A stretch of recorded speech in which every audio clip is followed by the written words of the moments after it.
Can everyone hear me now? I had my mic muted.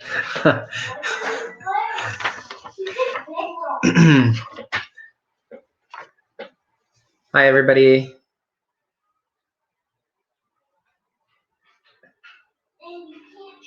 Miss Max here. Hi, Debbie, Andre, Zoya, Annie. Now we should have sound, hopefully. Can you type something in the chat box now? Mr. Dunn is here. Awesome. Our two moderators. You guys have to be on all the calls now. Not that you've missed any anyway.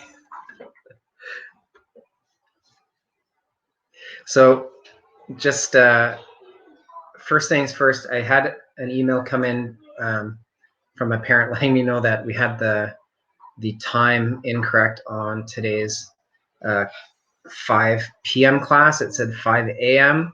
So if you are a parent of a 10 to 13-year-old white to orange advanced, that link should be fixed now. So please, if you haven't registered for it yet, hop on the website now and register for your class. And then there's a Tykes and 5 to 6-year-old class at 6 p.m. today with Mr. Dunn. And everybody else, except for the 14 to 17-year-old and adult green to blue, well, even you guys have a replay still from last week that should be functional up until tomorrow. But everybody else should have a replay of the current this week's live available to you. So make sure you're hopping on during your scheduled times and watching the replay. Of course, you're on all the calls. Excellent. We keep getting more people in. I got two more parents with 2 kids each got signed up for online classes today, who are existing students. We haven't really focused on signing any new people up yet because we wanted to make sure everything was working properly first. And then hopefully this week or weekend I'll get Ms. Power up to speed on how to run classes, and we can have a few more lives throughout the week starting next week. So how is everyone doing today? Who got the book? That's actually, remember the book that we talked about yesterday? I posted the link on yesterday's video. I can't even remember the title right now, but I posted on the Facebook page as well if anyone's looking for it. It's a how to live like a martial artist kind of thing during everyday life. Here comes Sensei Julie. She has the book with her. So it's Living the Martial Way is what it's called. Yeah. And like I said, I posted the link on our Facebook page as well as yesterday's YouTube video. It's in the description or in the chat or something somewhere. Careful. Debbie's got the book. Awesome. Did you get Basuma? Everybody can hear now. In class. That depends, Debbie. If they emailed me, yes. Everyone that has contacted the support desk has been dealt with. She said she sent an email on the Facebook page today, so an email should have come in. So yes, then she's been dealt with. Because I've cleared out all the tickets for today. Up till today. So that's still the best way to get a hold of us. Yeah, and it's great because we can keep a history. Yeah, which is important. Yeah, and if you are watching and you're one of those parents or adult students that hasn't received their code yet, when you email in, make sure you put in the student's full name in the email that you're asking for, because if you're not listed in our database, I can't send you a code. Yeah, it makes it easier for us to find the person you're talking about. Yeah. So in our database, it's some of you guys don't even like have the same last names and stuff. Yeah. So it makes it really hard to just guess who the child is. Good. So I'm assuming everybody can hear us? Yeah, everyone can hear us. Awesome. I forgot to unmute the mic. Oh. Growing pains. Cool. So you went over the schedule? Went over the schedule, reminded them about replays. Update on my OBS bot camera. Still think it might be really cool, but I'm still waiting for tech support. They sent me some software that does diagnostics, and I couldn't even read the diagnostics because it was all in Chinese. Oh no. So I had to like zip it into a file and send it back to them to look at, because hopefully they can read Chinese, and then they'll tell me what to do. And I did that. What was that? 12:30 in the morning, and because I saw an email came in from them at that time, and then I sent it back, but they haven't responded yet. So hopefully they can read Chinese. That'd be exciting. Yeah, I still think it's gonna be really cool. Who here has like one of those robot vacuum cleaners? Anybody? We had the Neato bot ones at the dojo for when we were at the old space for a long time, and people would sit and watch it vacuum. Like, so if you have one at home, you don't know what I'm talking about, because you'll set it to go vacuum, but then rather than doing something else, you watch it vacuum to make sure it's doing a good job. Right? Because that's human nature. That's our nature, right?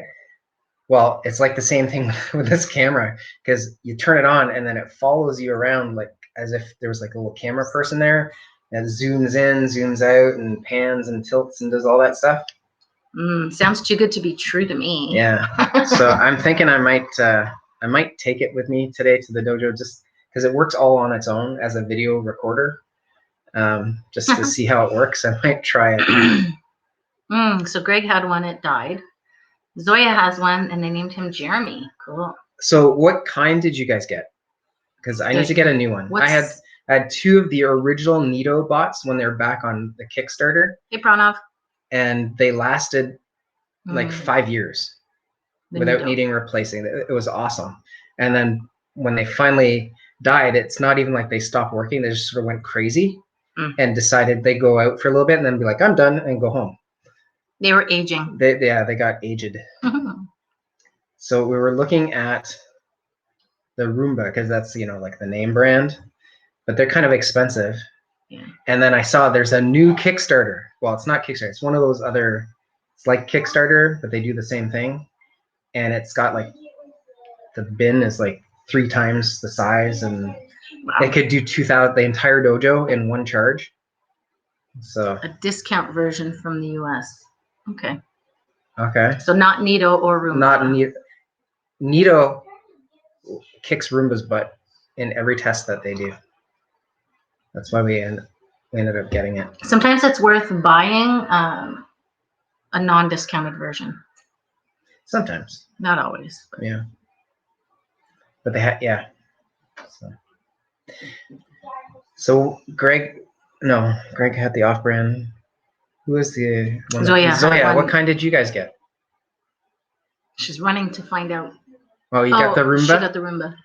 Yeah. Did you get the one that you can control with your phone?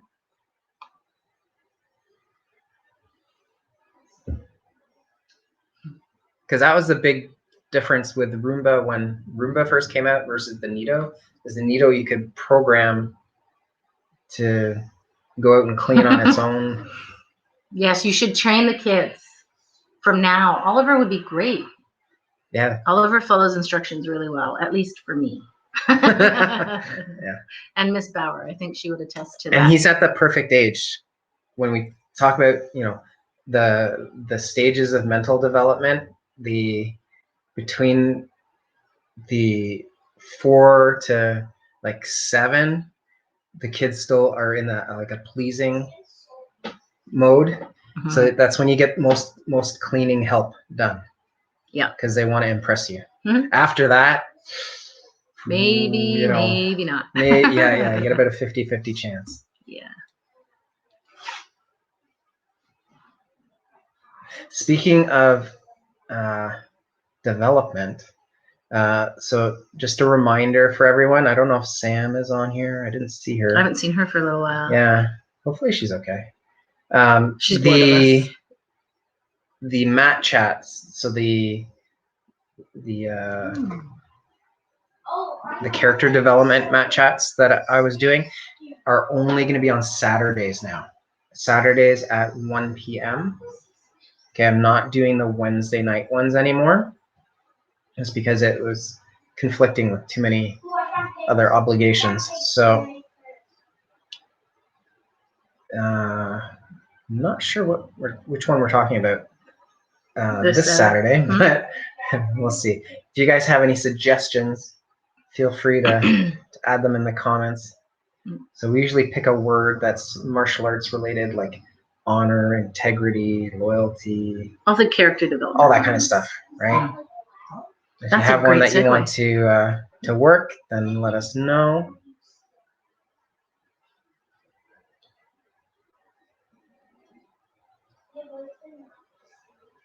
Yeah, so a lot of the new Roombas you can remote control. Cat. Excuse me. Oh, cat came in. Oh, Paper. Come on, get out of the way. No one wants to see you. Come on. Especially from that angle. Sorry, guys. So what's new with you guys? Did anybody think about their martial arts training? Because if you just want to get fit, you can get fit with martial arts training, but it's so much more than that. There's so much more that is available to learn. Trust. I'll see if I have some stuff for trust. Thanks, Debbie. Oh, goodness. So thinking about your training and the question I asked yesterday about taking what you've learned from your training and applying it to your life. In essence, anybody that has a goal of going from white belt to black belt and stays with the program long enough, usually there's an internal interest of self-development as well as self-defense skills. The self-defense and the physical prowess that we develop really is for fitness of the body. And then there's the aspects of the mind and the emotional aspect. And then there's the spirit or the energetic aspect of vitality that is also included in the training. So I think that given that we're not at war and that we're not out there having to defend ourselves on a daily basis because we live in a rough neighborhood, what are you doing? How are you applying your training to your life? That was the question yesterday. Mm-hmm. So has anybody had an opportunity to think about that on a deeper level? Those of you that do the guided meditations with me have a little bit more training in the internal aspect, and anyone doing Tai Chi as well. So start thinking in that area too. Yeah, it's also a great time to delve into martial arts history, right? You know, I talk about in class, the history component is what really makes all the work in martial arts interesting. The analogy I use is like, sure, we like to eat hot dogs, but they taste a lot better when you put all the condiments on it, right? So the history, while the meat of it might be the actual self-defense techniques and kata, what really makes it flavorful is adding all the toppings, like adding the history, right? Nice answers. So Debbie trains mental toughness to get through hard situations at home and work. Yeah, absolutely. I challenge and invite you to think deeper. So that's an obvious one to me. I'd like my black belts to think about obscure, go deeper. But it's absolutely correct. Or more specific. Mm-hmm. Yeah, or more specific. Because we train mental toughness, but there's also the Zhu aspect of our training. Do we need mental toughness always in order to get through hard situations? That's resistance. That's when you're pushing back. That's when you're meeting force with force. Are there times when we need to yield? Yeah. And yielding is acceptance. It's not. It's going with the flow. Sorry. Go ahead. Yeah, I mean, keep in mind the style of karate we do is Goju. It's hard soft, not go-go. Not go-go-ju or go-go-ru, right? It's go-ju-ru. So when you look at, the hard aspects of traditional karate combined with the deflective and malleableness of White Crane Kung Fu, which is what makes up traditional Goju.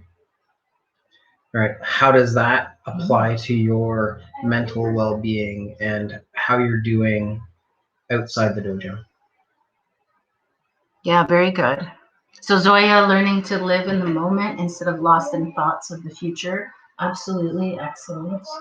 And Bandeep, you've applied it actually where you used to react to everything, especially people during sarcastic or providing sarcastic comments, I guess, during conflict or aggravation, and now you feel like you can let it go, it doesn't bother you. So you feel stronger mentally and physically, and in essence, that's lack of resistance. When we meet like with like, or we meet a situation that bothers us with sarcasm, we're moving in, so to speak, like we move in to meet an attack. But when you are not doing that anymore and it doesn't bother you, you're not just choking it down, but you really just don't feel a need to react. You're yielding. And that's excellent. And then I like what Greg said too. Sorry, did you want to? Yeah, and I was just going to comment on Bandeep's answer is when we are being attacked or we feel like we're being attacked emotionally or mentally, the natural reaction is to take that personally, when it might not necessarily be intended that way. But even if it is, if it's an intentional attack, the purpose of that attack is to get a particular kind of response from you, because they want to agitate you or put you on a defensive or bring that emotion of defensiveness up in you. So learning how to yield doesn't mean necessarily that you're giving in or being weak. Correct. Yeah. Right? Just like in a martial arts physical technique, when we yield and deflect with a kakyuki, it's not because we're being weak, it's because we're being strategic. Right? There's a purpose for deflecting versus meeting head on with a block. Like that's why we have two different kinds of blocks. We have blocks that intercept, right, where we're moving in to meet an attack, and we have deflective blocks. Right? We have striking blocks versus sweeping blocks. Greg says, when facing an opponent you cannot beat, what do you do when you lose? Learn, adapt. You can also strategically figure out how you're going to stay in the game. Yeah. So you may be able to strategically, it's really where you're placing your mindset. Are you placing it on the fact that you're losing, or are you placing it on adapting? So I like that. That's good. Yeah. And I would challenge you to think about changing the word lose. Right? So realistically, in a fight situation, yes, you can lose, right? If your opponent suddenly ends the fight by disabling you, right, and you're no longer able to survive, then obviously, yes, you've lost. If survival was the goal, if your goal was something different, like protecting someone or something else, and your death allowed that to happen, then technically you didn't lose, right? You might not be alive to see the result, but your goal was achieved. Even without something as dramatic as that, you in a in most business cases or life cases, you're either going to succeed or learn, not succeed or lose, because it's not over until you've given up, right? No one's ended your life because of a situation, so you have another chance. Love it. So I wanted to share, and Pranav, just to say, yeah, 5 a.m. was a mistake. It should be at 5 p.m. and it has been adjusted. Yep. For the, yeah, we will not be up teaching at 5 a.m. Unless you want to teach a class Yeah. at 5 in the morning. I'm sure we could get some people from Australia to watch you or something. Oh, that'd be cool. So I wanted to share with you guys another excerpt from Living the Martial Way by Forrest E. Morgan. And this is about the warrior mindset, and it's about Gichin Funakoshi, really the grandfather of karate. So it's interesting. Gichin Funakoshi's life is interesting to me because he represents the majority of us. And what I mean by that is we are not all Bruce Lee.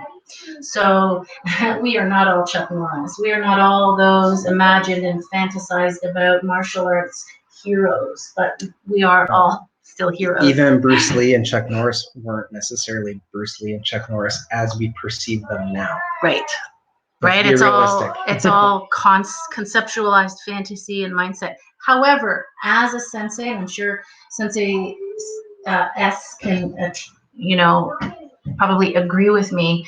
In our time, there have been those students who have just come by the martial arts training naturally, and it's just within their DNA. They can do things within their training and within the execution of the art that seems effortless, and it's just, we all know those types of students, and they are not the average. So, and I'm not saying we're average. They're not the usual. They're not the majority. That's the word. They're not the majority. No one in martial arts is average. Exactly. Just by walking through the door, you're above average. Correct. So, but when we're just talking about martial artists, yeah, and that's why majority works better. So those that are extremely gifted, they are not the majority.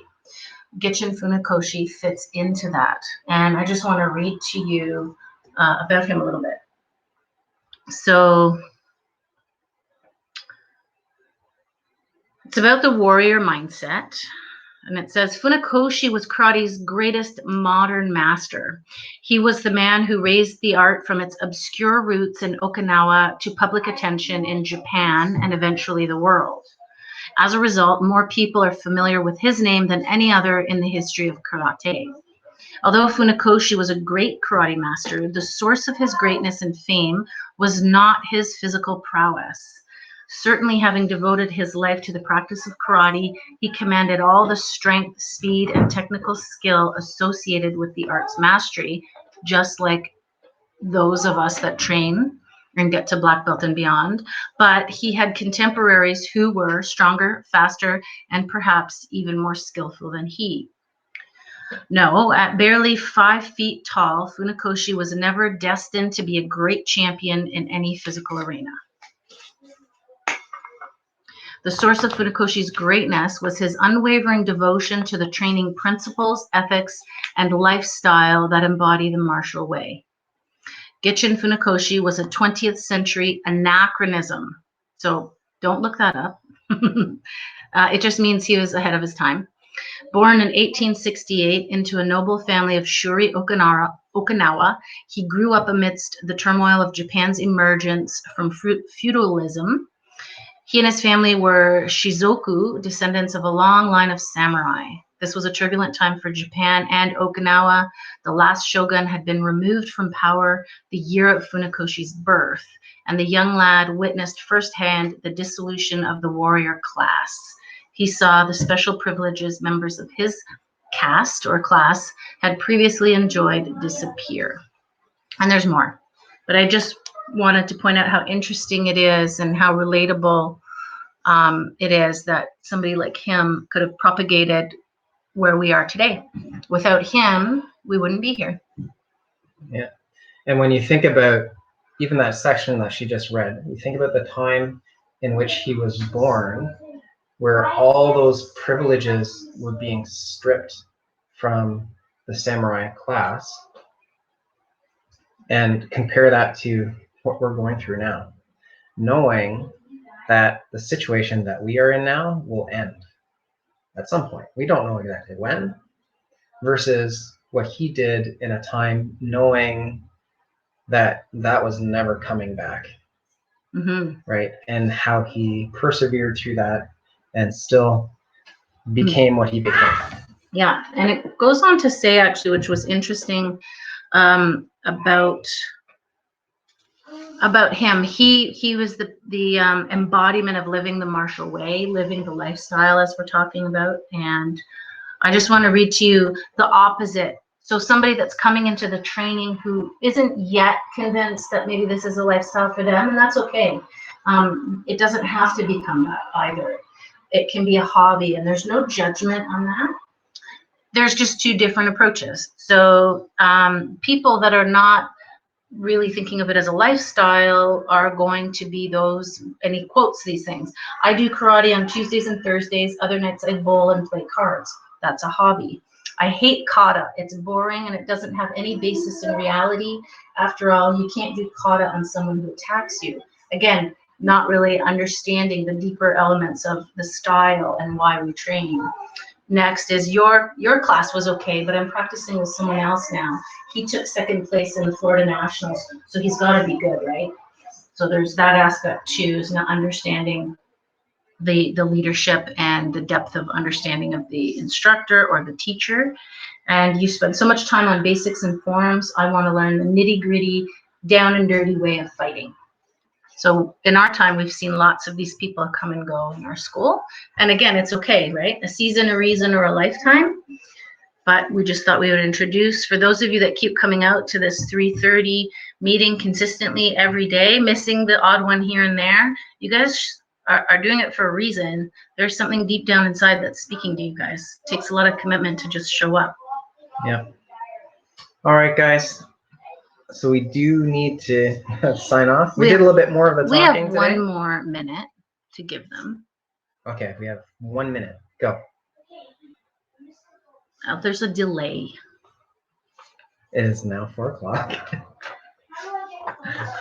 We have to sign off. We'll see you tomorrow, same time, 3:30 p.m. Have a great day. Bye, guys. Bye.